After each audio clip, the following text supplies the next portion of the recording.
ابن الشبیب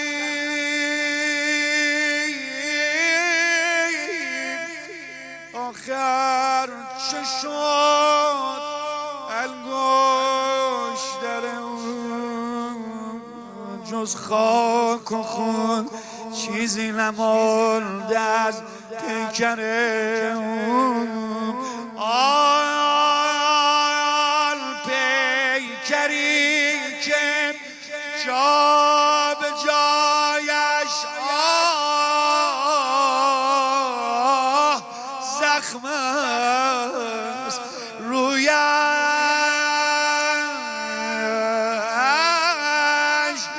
1950